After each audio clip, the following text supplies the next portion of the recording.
The nation's chief, Prime Minister Philip Davis, offering words of hope to the nation as 2026 rolls in. A family is in mourning as a 7-year-old child dies suddenly on the first day of the new year.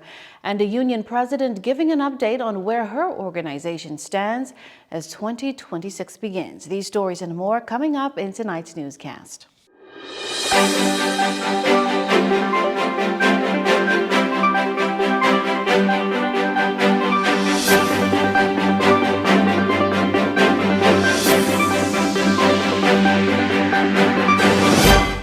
Good evening, everyone. I'm Adama Williams. Hope the first 2 days of 2026 have done you well. Always a pleasure to have you with us. Topping tonight's newscast, as the country ushers in a new year, Prime Minister Philip Davis is encouraging Bahamians to remain hopeful, united, and determined despite the challenges ahead. Speaking on the importance of working together, the Prime Minister says national progress depends on uplifting one another. What I wish our people to remember in this new year is that despite the trials and tribulations that we might encounter, with hope and with determination, we will be able to overcome all of those. Prime Minister Davis stressed that unity and shared responsibility are key to ensuring no one is left behind as the nation moves forward. Once we work together towards that common goal of uplifting one another, reaching out and bringing those who are behind up this ladder, what we want, this ladder, what we call the ladder of success. Let us always remember that together we'll be stronger, and together no obstacles, no trial, no tribulation will be able to get between us and success. Prime Minister Davis says by standing together and supporting one another, Bahamians can overcome any challenge and continue building a stronger, more inclusive nation in the year ahead. Now, a couple days into the new year, questions remain about the status of negotiations affecting union members following months of discussions and delays. Bahamas National Alliance of Trade Unions Congress President Belinda Wilson says talks are ongoing. Speaking at New Year's Day Junkanoo celebrations, Wilson gave an update on where discussions currently stand and when an agreement possibly could be finalized. First of all, I want to say a happy new year to all of the members of the Bahamas teachers from Grand Bahama to Nygard.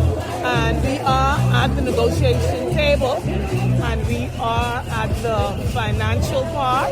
So I'm awaiting a date in January that we will get back to the table. And I hope to have the new agreement for 2025-2028 concluded, signed off and registered no later than February 2026. When asked what would happen if talks do not go as planned, Wilson made it clear that members are prepared to take further action. If they don't go as planned, our members are ready. They're ready. So I think we've been very patient, and you have seen what happened with the salary increases. And we did receive a response from the Prime Minister, a very vague, generalized letter that we were not pleased with the responses, but we're at the table now and we will hope that they will come to the table with their counter proposal, because we have provided our proposal to them now for about 6 months, so there are no excuses. Wilson says the union is now awaiting a January meeting date, stressing that members expect clear financial commitments as negotiations continue. A senior Bahamian diplomat has resigned less than a year after his appointment, raising questions and fueling quiet speculation about the circumstances surrounding his exit. Taran Mackey has stepped down as the Bahamas' non-resident ambassador to the Kingdom of Bahrain, citing a private matter, but offering no further explanation. Since the announcement, unanswered questions have emerged, particularly as Mackey also recently left a senior position at the Bank of the Bahamas. While no allegations have been confirmed and officials say it is a personal issue, the timing of the resignation has led to suspicion and public curiosity. The government has so far declined comment, leaving many to wonder what prompted the sudden departure.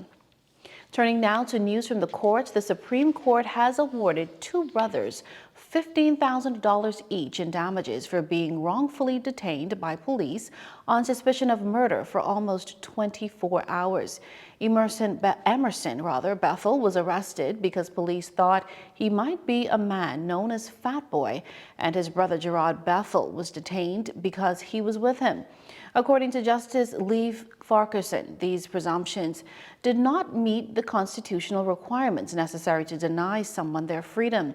Each of the awards included $3,000 in exemplary damages and $12,000 in compensation. Police arrested the men at a convenience store and took them into custody during a murder investigation stemming from the April 4th, 2021 shooting of Anthony Roll on Nassau Street. It was contended in court that there was insufficient reason for the police to detain either person. The judge pointed out that neither of the brothers claimed to have ever been known as Fat Boy, and that there was no proof that a person with such name was connected to the shooting. The judge also found that police failed to show that either claimant matched other descriptors provided by the victim. The judge declared that the plaintiff's right under Article 19(1) of the Constitution to not be deprived of their personal liberty had been breached, and that they were entitled to reimbursement for their legal expenses. A police corporal was arraigned for intentional libel last week. Prosecutors allege that Delmar Taylor, a 39-year-old resident of West Bay Street, swore an affidavit on July 17th that contained defamatory remarks about Derek Osborne, a partner and senior actuary at TELUS International Health Bahamas. Taylor pleaded not guilty to the charge, which carries a potential prison sentence of up to 2 years. He was granted $1,000 bail, and his trial is scheduled for March 9th. Taylor, who has been a police officer for 19 years, has been suspended and placed on half pay until his trial is completed. Taylor attempted suicide while in police custody following his arrest concerning the allegation in August, and was taken to the Sandilands Rehabilitation Center for an evaluation.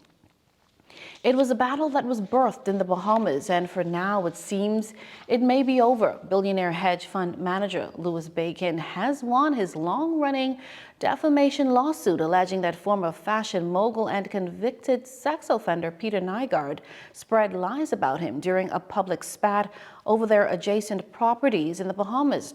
Justice Richard Latson in Manhattan said in an order on Monday that Nygard had admitted he had no evidence to back up his claims against Bacon, including that he was a murderer, narcotics trafficker, and white supremacist. Bacon said in his lawsuit that Nygard's claims were brazen lies. Nygard's lawyer, Peter Swerd, said in a statement on Tuesday that Nygard will continue to fight the case and expects to appeal. Nygard is currently serving an 11-year prison sentence in Toronto for sexual assaults. You're watching JCN News. After the break, a child died suddenly yesterday among the festivities. That and more after the break.